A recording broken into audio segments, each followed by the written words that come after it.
Hello everyone, কেমন আছো সবাই? ভিডিওটা শুরু করার আগে তোমরা বলো তোমাদের ওখানে কেমন ঠান্ডা পড়েছে।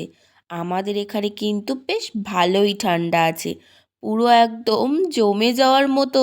আর তোমরাই বলো, এই কনকনে ঠান্ডায় গরম গরম স্যুপ খাওয়ার মজাই আলাদা, আর সাথে যদি থাকে ফ্যামিলির সবাই। আচ্ছা, আমার মতো তোমরা কে কে চিকেন স্যুপ খেতে ভালোবাসো অবশ্যই কিন্তু একটা কমেন্ট করে জানিও। নাও নাও, এবার আর বেশি বকুম না, এত ঠান্ডায় আমি নিজেই জমে যাচ্ছি, তোমাদেরকে আর কি বলবো। যাই হোক, এবার শুধু রেসিপিটা শেয়ার করে ফেলি।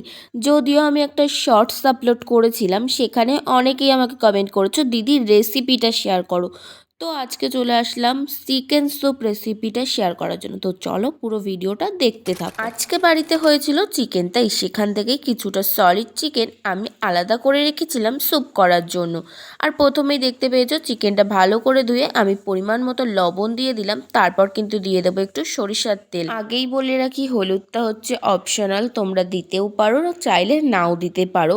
তো যেহেতু আমার বাড়ির লোক সাদাটা পছন্দ করে না, তার জন্য কিন্তু আমাকে একটু হলুদ দিতেই হয়েছিল, কারণ সাদা হলে কেউ খেতেই চাইবে না, তার জন্য যাতে একটু কালার হয় তাই আমি একটু সামান্য পরিমাণ হলুদ দিয়েছিলাম। এবার চলো কি কি উপকরণ লাগবে সেগুলো বলে দিই। প্রথমেই তো বলে দিয়েছি চিকেন লাগবে, তোমরা তোমাদের পরিমাণ মতো চিকেন নিয়ে নেবে, আর তোমাদের চয়েস মতো সবজি নিয়ে নেবে, যে কোনো সবজি এখানে অ্যাড করা যেতেই পারে। তারপর লাগবে আদা থেতো করা 1 চা চামচ, সয়া সস 1 চা চামচ, এটা চাইলে দিতেও পারো, অপশনাল, তোমরা চাইলে নাও দিতে পারো। সাদা বা কালো গোলমরিচের গুঁড়ো 1 চা চামচ, চিনি 1 চা চামচ, আর লাগবে লবণ আন্দাজ মতো, তোমরা তোমাদের পরিমাণ মতো লবণ ইউজ করবে। আর এখানে আমি টক দইটা এক্সট্রা ইউজ করেছি, কারণ যাতে কোনো চিকেনের আষ্টে গন্ধ না বেরোয় তার জন্য। আমার কাছে কোনো সোডা ছিল না, তাই আমি বেকিং পাউডার অল্প করে ইউজ করেছিলাম। তারপর চিকেনটাকে কিছু সময়ের জন্য টক দই, সরিষার তেল, লবণ আর একটুখানি হলুদ দিয়ে আমি ম্যারিনেট করে রেখে দিয়েছিলাম। এবার বলি আমি স্যুপে কি কি ভেজিটেবল অর্থাৎ কি কি সবজি আমি ইউজ করি। প্রথমেই বলে রাখি, সমস্ত সবজিগুলোকে ছোট ছোট টুকরো করে কাটতে হবে। তো সবজির মধ্যে আমি দিয়েছিলাম গাজর, মটরশুঁটি, ফুলকপি, ক্যাপসিকাম, কুমড়ো, টমেটো, আর দিয়েছিলাম কিছুটা পরিমাণ বিনস। এদিকে দেখো, যে চিকেনটা আমি ম্যারিনেট করে রেখেছিলাম সেটা কিন্তু অলরেডি রেডি হয়ে গেছে। এদিকে প্রথমেই উনুনে কড়াই বসিয়ে তাতে পরিমাণ মতো তেল দিয়ে তেলটাকে 3 থেকে 4 মিনিট গরম করে তার মধ্যে ম্যারিনেট করে রাখা চিকেনগুলোকে 2 থেকে 3 মিনিট নেড়ে চেড়ে ভেজে নিয়ে নামিয়ে রাখবো। চিকেনটাকে কিন্তু একদমই বেশি ভাজা যাবে না, বেশি ভাজলে চিকেনটা একটু শক্ত হয়ে যেতে পারে, তাই একদম খুব অল্প সময় আগুনে ভেজে তুলে রাখতে হবে। আর কড়াইতে তেল থাকলে তাতে আমি দিয়ে দেব পেঁয়াজ, আদা বাটা বা আদা কুচি আর টমেটোগুলো ভালো করে ভেজে নেব। পেঁয়াজ আর টমেটোটা হালকা ভাজা হয়ে গেলে এর মধ্যে একে একে আমি দিয়ে দেব কেটে রাখা সবজিগুলো। চলো সবজিগুলো এদিকে ভাজা হোক, আর আমি তোমাদের কিছু মিষ্টি মিষ্টি কমেন্ট পড়ে নিই। সিঙ্গার সালাউদ্দিন 6552 বলেছে, আপুর ভিডিও আমার ভালো লাগে, ধন্যবাদ। পায়েল অফিসিয়াল বলেছে দারুণ, থ্যাংক ইউ। রিমা বিশ্বাস 5672 বলেছে খুব ভালো লাগে, প্লিজ আমাকে একটু সাপোর্ট করবেন, থ্যাংক ইউ, অবশ্যই সাপোর্ট করব। রণপ্রতাপ মজুমদার লিখেছে গুড, থ্যাংক ইউ। বোন পলাশি ভ্লগ লিখেছে খুব সুন্দর হয়েছে দিদিভাই, আমাকে সাপোর্ট করো প্লিজ, থ্যাংক ইউ, অবশ্যই সাপোর্ট করব।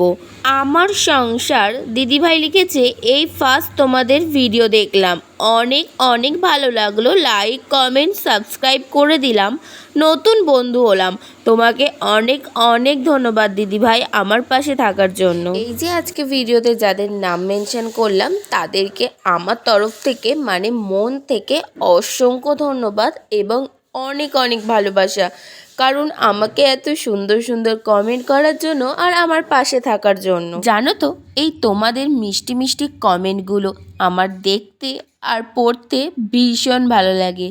আর আজ ভিডিওতে অনেকের নামই আমি মেনশন করেছি, তারা যদি আমার এই ভিডিওটা দেখে থাকো অবশ্যই আমাকে একটা কমেন্ট করে দিও এই ভিডিওটাতে। এই রে যা, এক্কেবারে ভুলে গেছি, তোমাদের এই মিষ্টি কমেন্টগুলো পড়তে গিয়ে আমি তো তোমাদের সাথে রেসিপিটাই শেয়ার করতে মনে নেই। তো যাই হোক, প্রথমেই তো দেখতে পেলে সবজিগুলো হালকা হালকা ভেজে নিয়ে তার মধ্যে আমি পরিমাণ মতো কিন্তু জল দিয়ে দিয়েছি।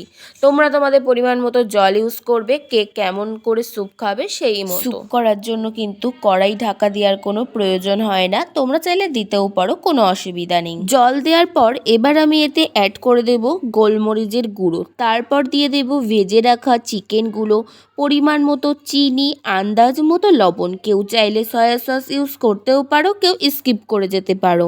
তোমরা চাইলে যে কোনো সস ইউজ করতেও পারো, আমি কিন্তু কোনো রকম সস ইউজ করিনি। আবার তোমরা চাইলে সস ইউজ নাও করতে পারো, সেটা তোমাদের পার্সোনাল ব্যাপার। সমস্ত কিছু দেয়া হয়ে গেলে এটাকে 5 থেকে 7 মিনিট ফুটতে দেবো, যাতে ভালোভাবে সমস্ত আইটেমসগুলো আবারও ভালো করে সিদ্ধ হয়ে যায়। 5 থেকে 7 মিনিট এটাকে ফুটানো হয়ে গেলে তারপর কিন্তু আমি নামিয়ে দেবো পরিবেশন করার জন্য। এই কনকনে ঠান্ডায় বাড়িতে থাকা কিছু অল্প উপকরণ দিয়ে আমি তৈরি করে ফেললাম চিকেন ভেজিটেবিল স্যুপ। কি তাহলে বাড়িতে থাকা কিছু উপকরণ দিয়ে হয়ে গেল তো চিকেন ভেজিটেবিল স্যুপ। তোমরা চাইলে কিন্তু চিকেনটাকে স্কিপ করতে পারো, অনলি ভেজিটেবিল স্যুপও তৈরি করে নিতে পারো। এবার চলো ঝটপট গরম গরম সবাইকে পরিবেশন করে দিই চিকেন ভেজিটেবিল স্যুপ। আর যেহেতু বাড়িতে বাবা ছিল না, তার জন্য কিন্তু মা, দিদা আর বোনকেই আগে সার্ভ করে দিলাম। আমি খেয়ে রিভিউটা দেবো যে কেমন হয়েছে। তো ফার্স্ট টাইম ট্রাই বলবো না, আগে একবার বানিয়েছিলাম, সেটা তো তোমাদের সাথে শেয়ার করেইছিলাম, আর এটা সেকেন্ড টাইম। তো চলো এবার একটু স্যুপ খেয়ে দেখি যে কেমন হয়েছে।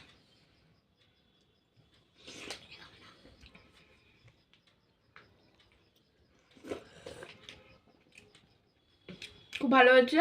এবার চলো মা, দিদা সবার কাছে রিভিউটা নেব। কেমন হয়েছে? অসাধারণ, দারুণ। তো গাইস সত্যি ভালো হয়েছে খেতে। আর আজকে এই শীতের সন্ধ্যাবেলায় আমাদের জাস্ট জমে গেছে। তো বাড়িতে কারা কারা স্যুপ খাচ্ছে অবশ্যই বলো আমার মতো। টাটা।